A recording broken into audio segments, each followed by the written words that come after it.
About 6,000 years ago, in a fertile land nestled between the Tigris and Euphrates rivers, a remarkable civilization emerged. These people, known as the Sumerians, laid the groundwork for everything we now recognize as civilization. In essence, they were the first to imagine and implement the concept of organized human society on a grand scale. This is the story of who the Sumerians were, how they rose to power, what they created, the wars they fought, the kings they crowned, and how they ultimately disappeared into the shadows of history. The Sumerians appeared in southern Mesopotamia, in the region later called Sumer, around 4,500 BCE. No one knows exactly where they came from. Their language was unlike any other in the region, not related to Semitic or Indo-European tongues. Some scholars believe they were indigenous to southern Mesopotamia, while others suggest they migrated from the east, possibly from the Iranian plateau or even beyond. Whatever their origin, the Sumerians were different, and their difference became their strength. They settled in the alluvial plains between the Tigris and Euphrates rivers, a region that would later be known as the cradle of civilization. These lands were rich and fertile, but also harsh and unpredictable. The Sumerians developed complex irrigation systems to tame the floods and channel the waters into productive farmland. This mastery of water led to agricultural surpluses, and with those surpluses came population growth, specialization of labor, and eventually urbanization. By around 3000 BCE, the Sumerians had built the world's first true cities. Names like Uruk, Ur, Lagash, Eridu, Nippur, and Kish stood as beacons of organized life, economic exchange, and religious devotion. Uruk, perhaps the most famous, is often considered the world's first great city. At its height, Uruk may have held as many as 50,000 people, a staggering number for the time. Towering above the city was the massive ziggurat, a temple dedicated to the city's patron deity, Inanna, goddess of love and war.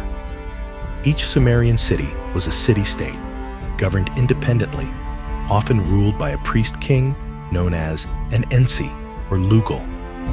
These rulers were seen as representatives of the gods, acting as both political and religious leaders. The gods were central to every aspect of Sumerian life. Each city-state had its own patron deity, and the relationship between the people and their gods was carefully maintained through rituals, offerings, and temple construction. But beyond religion, the Sumerians gave the world something more enduring: writing. Around 3200 BCE, they developed cuneiform, the earliest known writing system. At first, it was used to record economic transactions, grain counts, livestock, trade goods, but soon it evolved into a powerful tool of storytelling, law, science, and governance. Cuneiform was pressed into clay tablets with a stylus made of reed. These tablets became the foundation of record-keeping, allowing kings and merchants, priests, and scholars to preserve knowledge across generations.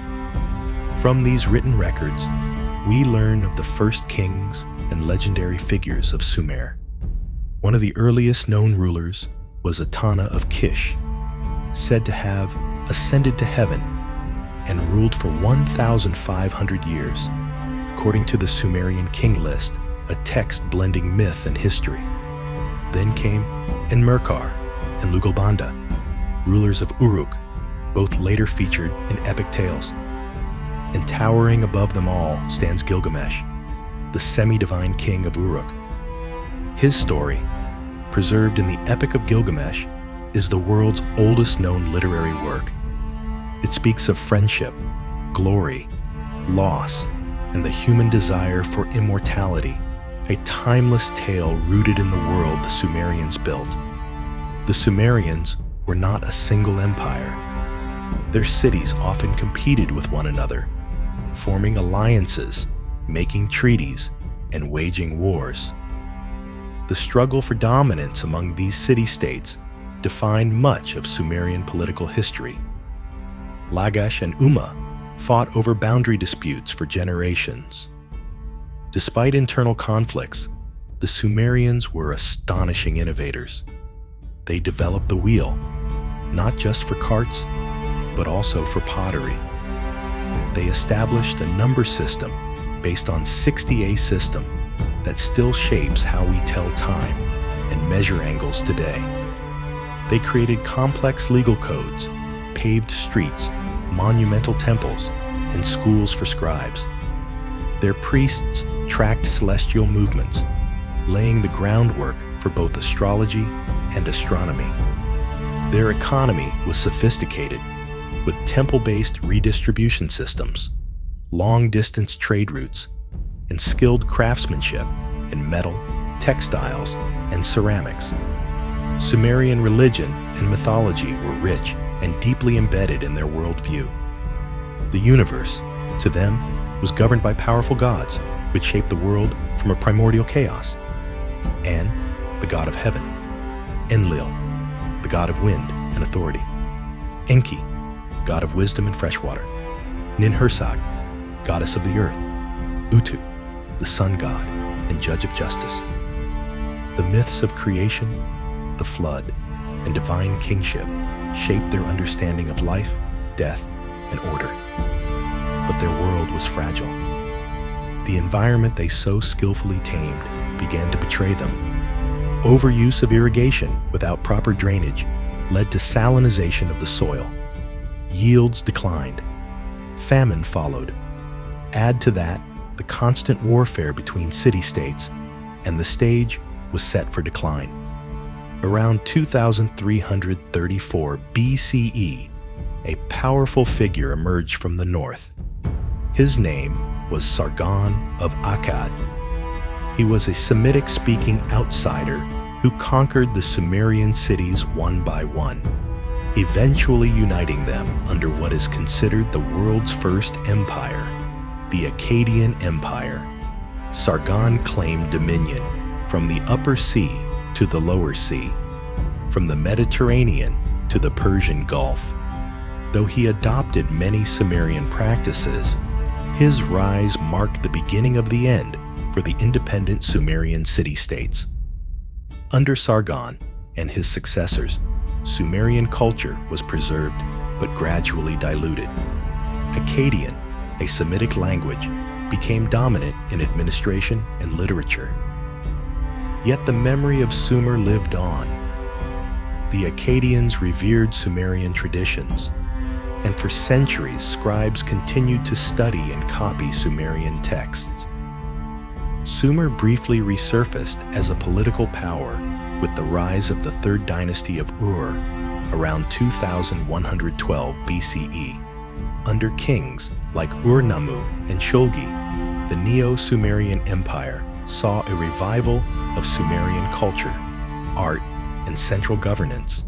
Ur-Nammu created one of the earliest known legal codes, predating even the famous Code of Hammurabi. Shulgi expanded the state, standardized weights and measures, and built a bureaucracy that stretched across southern Mesopotamia. But this golden age was short-lived. By 2000 BCE, the empire began to crumble under pressure from internal revolts, economic decline, and invasions by Amorite tribes from the west and Elamites from the east. Elam was an ancient civilization located in what is now southwestern Iran, with its capital at Susa. The Elamites were a persistent rival of Mesopotamia, sometimes trading with Sumer, and at other times raiding or conquering parts of it. Sumer and Elam had a long history of conflict and interaction. Early clashes occurred as early as the reign of Enmebaragesi of Kish around 2600 BCE, who reportedly attacked Elam, the Akkadian Empire under Sargon the Great and Naram-Sin campaigned against Elam, temporarily subduing it. After the fall of Akkad, the third dynasty of Ur reasserted Sumerian dominance, with kings like Shulgi and Amarsin launching military campaigns into Elam. However, by the end of the Ur III period, Sumer was weakening due to internal strife and economic decline, Amorite invasions from the West famine, and administrative breakdown. The decisive invasion of the Elamites came during the reign of Ibbi-Sin around 2004 BCE, the last king of the Ur III dynasty. The Elamites, led by Kindatu, king of Elam, and allied with the Shemashki tribes, saw an opportunity to strike. The Amorites, nomadic Semitic tribes, were already pressuring Ur from the west. The Elamites, seeking revenge for earlier defeats, formed alliances with rebellious Mesopotamian cities like Ezin, ruled by Ishbi-Era, a former official of Ibbi-Sin. The Elamites launched a major attack, besieging Ur. Despite desperate resistance, the city fell around 2004 BCE. The Elamites looted and destroyed much of Ur, including its great ziggurat. King Ibbi-Sin was captured and taken to Elam as a prisoner, where he likely died in captivity. The fall of Ur marked the end of Sumer as an independent civilization. The Elamites withdrew after their victory. The great cities fell one by one. Temples were looted, writing declined. Sumer, as a distinct cultural force, faded into history. Yet the legacy of the Sumerians did not vanish. Their innovations spread across the ancient world. Their myths and epics influenced later cultures, including the Babylonians, Assyrians, and eventually even the Hebrews and Greeks. The idea of kingship, codified law, writing, monumental architecture, and divine order, all of these foundational concepts were gifts from Sumer. We are glad you stayed with us till the end of this journey. Drop a comment sharing what you know or found most interesting about the Sumerians. Remember to like this video and subscribe to our channel so you never miss another adventure into the past.